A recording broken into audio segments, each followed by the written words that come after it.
তাও কিন্তু সিকিমে দুর্দান্ত দুর্দান্ত এক্সপেরিয়েন্স।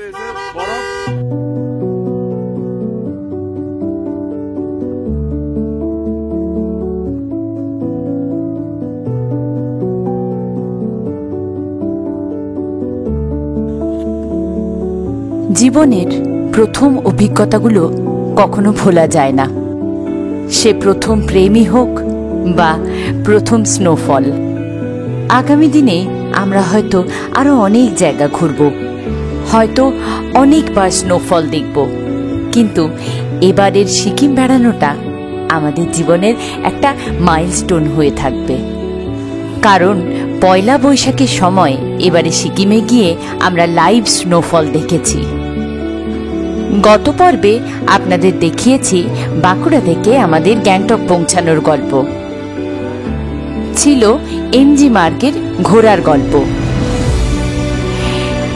রাস্তা তৈরির জন্য দুর্ভোগ আর হোটেলের খারাপ অভিজ্ঞতা। এসবই ছিল আগের পর্বে।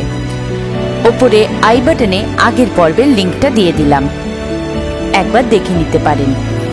আমাদের এবারের বেড়ানোর মূল গন্তব্য হল নাথুলা এবং ইস্ট সিকিম।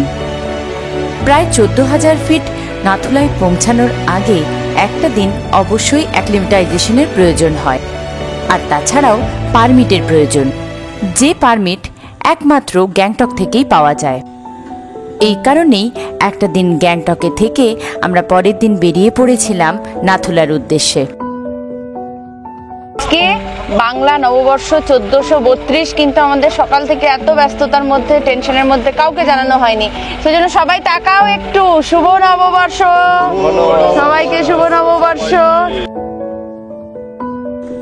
আমরা যেদিন নাথুলা রওনা দিই সেদিনই ছিল বাংলা নববর্ষ, আর নববর্ষের দিনটা এত সুন্দরভাবে কাটবে সত্যি তখনও আমরা জানতাম না। নাথুলা যাওয়ার যে পারমিট সেটা গাড়ির ড্রাইভারই করিয়ে রেখেছিলেন। সেই পারমিট নিতেই আমরা একটা জায়গায় দাঁড়ালাম। ওপরে উঠে অক্সিজেনের অভাব হলে তখন নাকি পপকর্ন কাজে দেয়, তাই খানিক পপকর্নের প্যাকেট কিনে নিলাম, আর যদি প্রয়োজন হয় এই ভেবে এই অক্সিজেন সিলিন্ডারটা।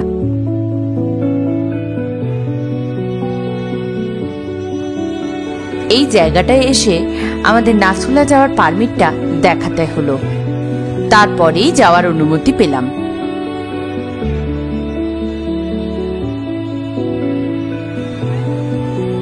গ্যাংটক থেকে যতই উপরে উঠতে শুরু করলাম, দূরে বরফ ঢাকা পাহাড়ের চূড়াগুলো দেখা যেতে লাগলো। মনে মনে একটা উত্তেজনাও অনুভব করছিলাম, তাহলে কি এবারে বরফ পাওয়ার চান্স আছে?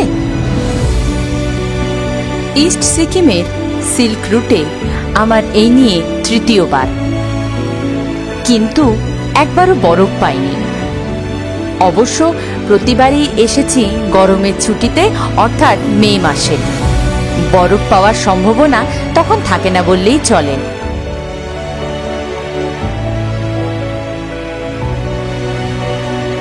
যত এগিয়ে চলেছি পাহাড়গুলোতে বরফের পরিমাণ তত বাড়ছে, আর আমরাও আশায় বুক বাঁধছি।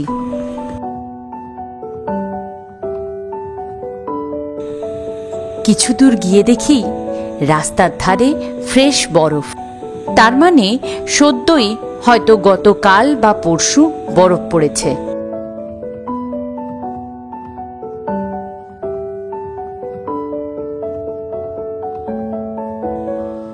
ছাঙ্গু ঢোকার আগেই আমাদের গাড়ি দাঁড়িয়ে পড়ল।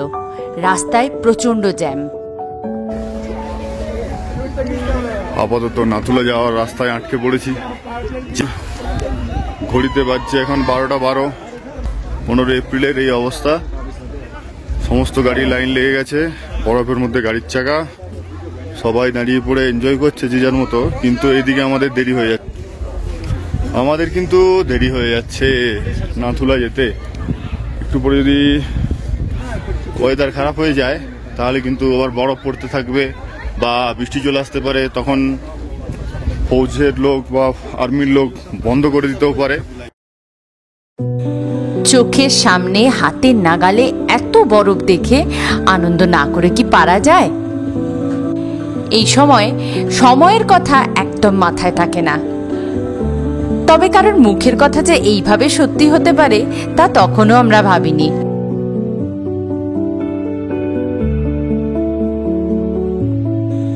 কিছুক্ষণ পরেই রাস্তা ফাঁকা হতে আবার গাড়ি এগোতে শুরু করলো।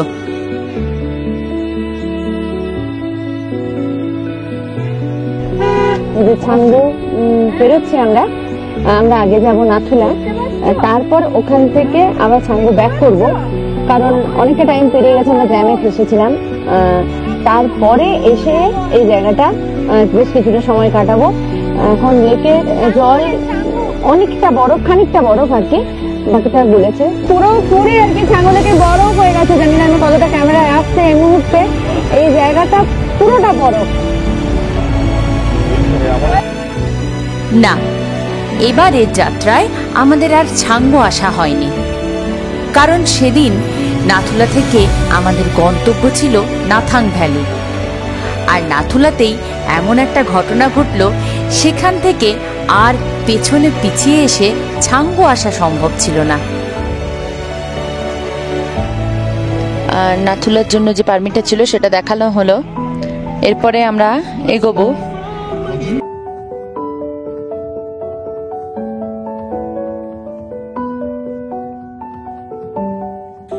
ছাঙ্গু থেকে নাথুলার দূরত্ব 16 কিলোমিটার, কিন্তু তাতে এলিভেশন প্রায় 2000 ফুট।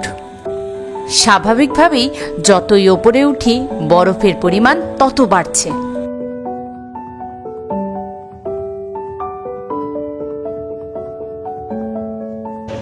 আমরা এখন নাথুলার যে পার্কিং আছে সেইখানে দাঁড়িয়ে আছি। ওই যে দূরে ওটা বর্ডার, আর এইখানটা আমরা যেখানটা আছি এটা হচ্ছে পার্কিং। এই পার্কিংয়ে এখানে গাড়ি রেখে তারপর যাব। আর চারিদিকে না প্রচুর বরফ, প্রচণ্ড বরফ এখানে। এই যে নিচটাতেও বরফ জমে আছে। আর এই আর কি, সবাই একটু টয়লেট ঘুরে নিয়ে ওপরের দিকে যাবে, তো আমরাও যাওয়া শুরু করব। তো আস্তে আস্তে ধীরে সুস্থে যেতে হবে, বেশ অনেকটা অল্টিটিউডে। কিছুটা রাস্তা উঠে এলাম, ওই যে পুরো এটা হচ্ছে পার্কিং। আর আমাদের যেতে হবে এখনো অনেকটা রাস্তা। সিঁড়ি দিয়ে যাওয়া যেত, কিন্তু সেক্ষেত্রে পার্কিং থেকে অনেকটা ঘুরে গাড়ি যেত, সেজন্য আমরা বরফের ওপর দিয়ে যাচ্ছি। একটু পা স্লিপ করছে, কিন্তু অসুবিধা নেই, সেরকম ধীরে সুস্থে যেতে হবে এমনিতেই। হ্যাঁ, আর পুরোটা বরফ, পুরোটা মানে এত সুন্দর নাথুলার ভিউ আমি কখনো পাইনি, দুর্দান্ত। এই জায়গাটায় ছবি তোলার জন্য রীতিমতো কম্পিটিশন হয়, ফাঁকা পাওয়াই মুশকিল। ওই উপরে চায়না বর্ডার উঠতে হতো, কিন্তু আমরা খুব হাঁপিয়ে গেছি, শ্বাসকষ্ট হচ্ছে অনেকেরই। এই যে নাথুলা, এটা দিয়ে উঠতে হবে, ভিড় আছে প্রচুর। হ্যাঁ, 1টা বেজে পেরিয়ে গেছে, প্রায় 2টো বাজছে তবু। এখানে যে যার মতো ছবি তুলতে, সেলফি নিতে, আনন্দ করতে ব্যস্ত। আমরাও আনন্দ করতে কোনো কসর ছাড়িনি।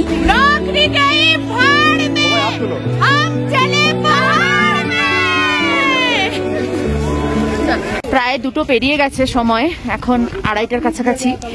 আর বরফ পড়াও শুরু হয়ে গেছে, এখানে প্রচুর স্নোফল শুরু হয়ে গেছে, সেজন্য আমাদের ওপর থেকেও নামিয়ে দেওয়া হলো। এখন স্নোফল হচ্ছে, ওপরে গাড়িগুলো ফিরছে। আমরা বেশ খানিকটা নিচে পার্কিং এ গাড়িটা আছে বলে আমরা যেহেতু উঠলাম বরফের দিক দিয়েই, নামছি কিন্তু রাস্তা দিয়ে, কারণ এরপরে বরফ প্রচুর স্লিপ করবে।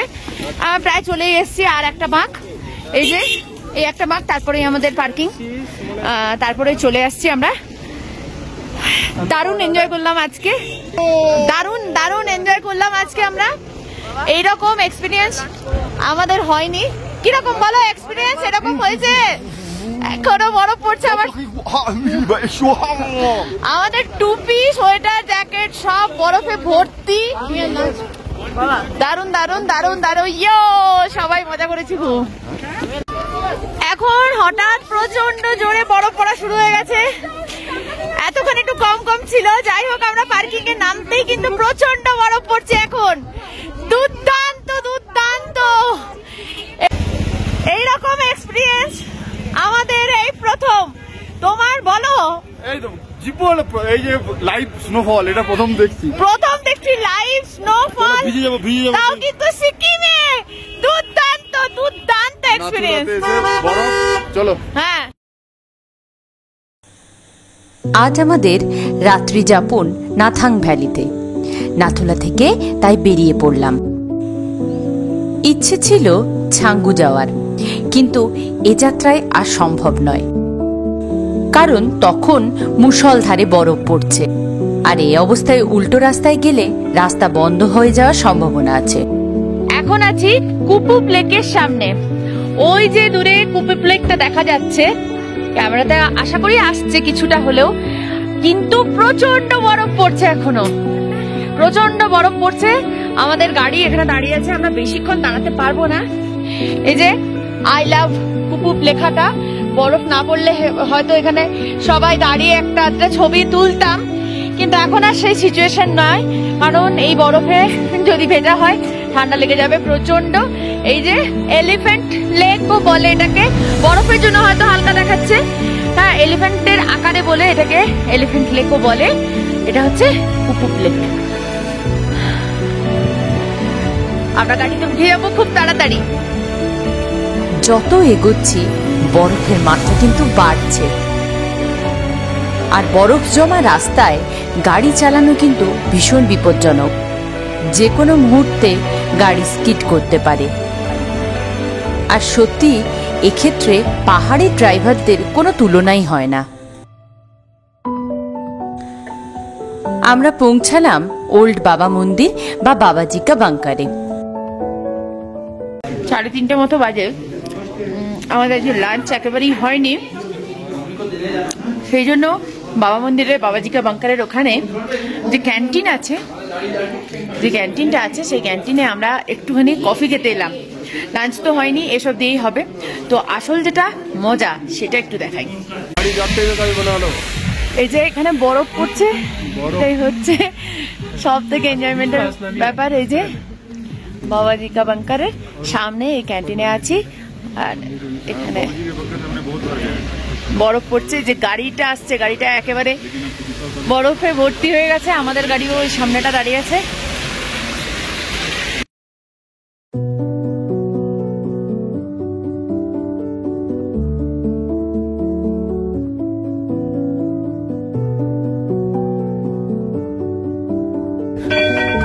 এখানে জুতো খুললাম, চপ্পল ছিল এখানে, চপ্পল পরে যাচ্ছি। প্রচন্ড ঠান্ডা, এই যে এই ঠান্ডায় চপ্পল পরে যাচ্ছি, এটাও একটা এক্সপিরিয়েন্স। বাবা হরভজন সিং ভারতীয় সেনার এক অতন্দ্র প্রহরী, যিনি মৃত্যুর পরেও কর্তব্যে অটল।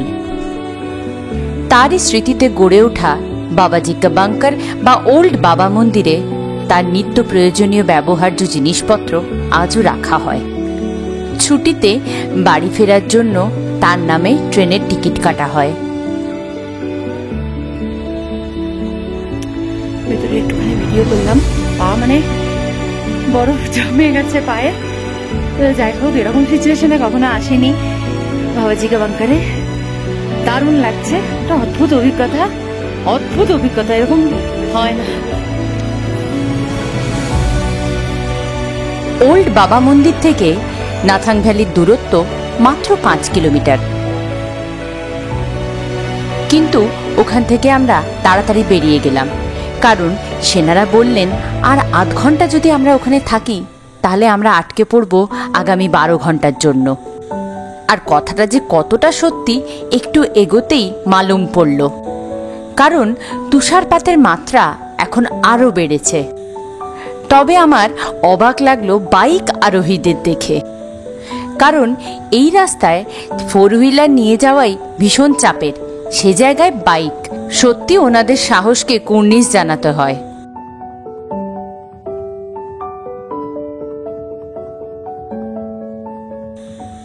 বিশ্ব চরাচরে যেদিকেই তাকাই শুধু সাদা আর সাদা। সত্যি কথা বলতে কি, চর্মচক্ষে আমি এরকম কখনো দেখিনি। এরকম দৃশ্য শুধুমাত্র হলিউডে সিনেমাতেই দেখেছি।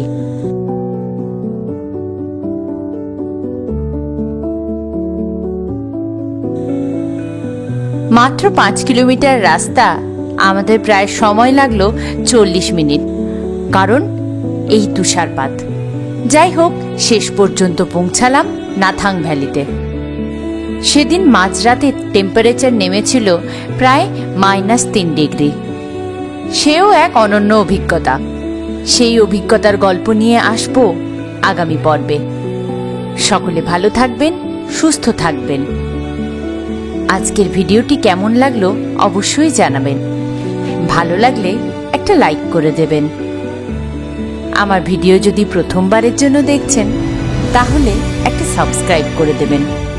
পাশে থাকার জন্য অনেক ধন্যবাদ।